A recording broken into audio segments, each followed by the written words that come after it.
dat is Indonesië. Indonesië, ja. Mijn oma is daar geboren. Ja. Dus, wat gebeurt er dan? Willen ze je binnenhalen? Of wat, ja, dat heb je niet gecheckt. Dat is een understatement. Er zijn wel gesprekken geweest, ook met de president van de Indonesische voetbal. Je hebt die gesprekken al gehad? Ik heb die gesprekken gehad. Ja, sowieso ook een hele eer, omdat mijn oma is daar geboren en mijn moeder heeft daar ook. Dus aan die kant heb ik sowieso veel verhalen en ook wel gevoel bij. Hoe gaan die gesprekken dan? Is dat wel in Nederland geweest? En word je dan FaceTime met mijn zaakwaarnemer, wat ik zei met de president. En ja, en dan heb je het gewoon over dat ze me graag erbij willen. En ja, dan luister ik het verhaal aan en dan laat ik het even allemaal bezinken. Ja, nou je hebt nog tijd zo. Naturalisasi pemain asing, langkah besar atau sekadar tambal sulam? Kali ini, PSSI kembali mempersiapkan proses naturalisasi Ula Romeni, striker muda Belanda. Kenapa justru dia? Apa target selanjutnya untuk timnas? Stay tuned, semuanya akan kita bongkar di sini. Ketua Umum PSSI, Erick Thohir menegaskan pihaknya kini tengah fokus menyelesaikan proses naturalisasi Ula Romeni. Kemudian, PSSI baru akan mencari sosok gelandang baru untuk timnas Indonesia. PSSI menyadari betul bahwa sektor penyerang menjadi salah satu kebutuhan mendesak yang harus segera dipenuhi untuk memperkuat lini depan timnas Indonesia. PSSI dan pelatih timnas Indonesia, Shin Tae-yong, telah sepakat bahwa Ula Romeni adalah sosok yang sangat dibutuhkan untuk mengisi pos penyerang. Apa sih yang bikin nama Ula Romeni jadi perbincangan? Kalau kamu ngikutin sepak bola Eropa, dia pernah bikin gempar di Eredivisie. Tapi, apa sebenarnya alasan PSSI mengincar striker ini? Ula pernah cetak 11 gol dari 33 penampilan bersama FC Emmen dan kini membela FC Utrecht. Uniknya, ia juga punya darah Indonesia dari kakek neneknya. Proses ini nggak cuma soal skill, tapi juga soal sejarah keluarga yang ingin dilanjutkan. Keren banget, kan? Romeni yang memiliki potensi besar, diharapkan dapat memberikan kontribusi maksimal untuk timnas Indonesia dan bisa dimainkan sejak Maret 2025 mendatang. Fokus kami saat ini adalah pada Ula.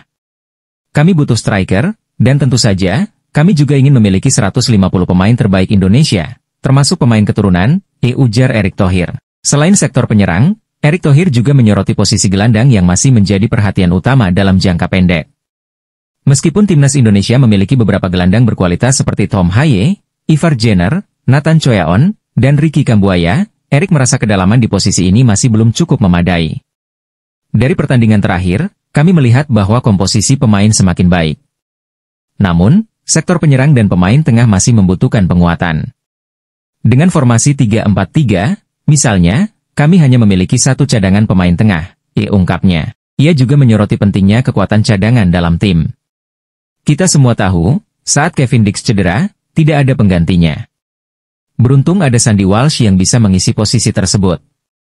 Demikian juga dengan Shane Patinama dan Kelvin Verdong di bek kiri, serta Marcelino di lini tengah. Namun, meskipun komposisi semakin tebal, masih ada kekurangan yang perlu diperbaiki, dilanjutnya. Erick Thohir juga menyadari bahwa tantangan untuk timnas Indonesia semakin berat. Selain fokus pada penguatan skuad, ia juga mengingatkan bahwa negara-negara lain di Asia, seperti Thailand, Singapura, Malaysia, dan Australia, sedang bekerja keras untuk membangun sepak bola mereka dan mengejar prestasi lebih baik. Hal ini semakin jelas setelah Erick mendengar informasi dari acara FIFA Club Management di Bali, yang berlangsung. Dalam acara tersebut, James Johnson, CEO Football Australia, menyatakan bahwa Australia bertekad untuk mendorong prestasi sepak bola mereka lebih tinggi. Selain itu, Cina juga mulai memperkuat tim mereka melalui naturalisasi beberapa pemain. Jika Indonesia tidak berbenah, kami bisa tertinggal jauh. Kami harus mendorong diri untuk terus berkembang, terutama jika kami ingin mencapai peringkat 50 besar dunia pada 2045, tegas Erick Thohir. Erick Thohir menegaskan bahwa persaingan dalam sepak bola global semakin ketat.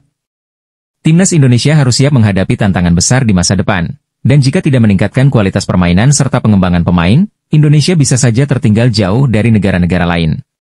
Indonesia tidak boleh merasa puas diri. Jika kami tidak berupaya keras, 10 tahun dari sekarang kami bisa semakin jauh tertinggal, ujar Erick. Itulah sebabnya, kami berkomitmen untuk terus meningkatkan kualitas tim dan mencapai tujuan besar, seperti menembus 50 besar dunia. Proses naturalisasi pemain asing sebenarnya bukan hal baru. Tapi, kenapa PSSI belakangan makin gencar? Selain performa, ada satu alasan besar, kebutuhan meningkatkan kualitas lini depan timnas. Menariknya, PSSI nggak cuma stop di Ula. Erick Thohir bilang, mereka bakal cari gelandang baru setelah ini. Siapa lagi kira-kira yang masuk radar?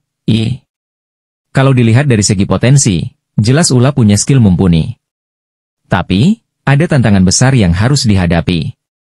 Salah satunya, adaptasi dengan gaya main timnas Indonesia yang mungkin beda jauh sama klub-klub Belanda. Plus, cedera kaki yang baru-baru ini dialami juga jadi tanda tanya. Bisakah dia cepat pulih dan langsung menyatu dengan tim? Banyak yang bilang naturalisasi itu solusi cepat. Tapi, sebenarnya nggak sesederhana itu. Contohnya, pemain seperti Kevin Dix atau Jai Idzes butuh waktu untuk benar-benar nyetel dengan timnas. Bahkan, beberapa nama lain belum bisa langsung menunjukkan performa terbaik. Jadi, penting banget buat timnas nggak cuma andalkan pemain naturalisasi, tapi juga fokus ke pengembangan pemain lokal. Setelah Ula, PSSI berencana cari gelandang baru. Posisi ini krusial banget, karena lini tengah adalah nyawa permainan. Mungkin, kita bakal lihat nama-nama lain dari Eropa yang punya darah Indonesia. Ada yang punya tebakan siapa calon berikutnya? Itulah analisis soal langkah besar PSSI dalam naturalisasi pemain. Gimana menurut kalian? Apakah Ula Romeni bakal jadi kunci kesuksesan timnas? Tulis opini kalian di kolom komentar.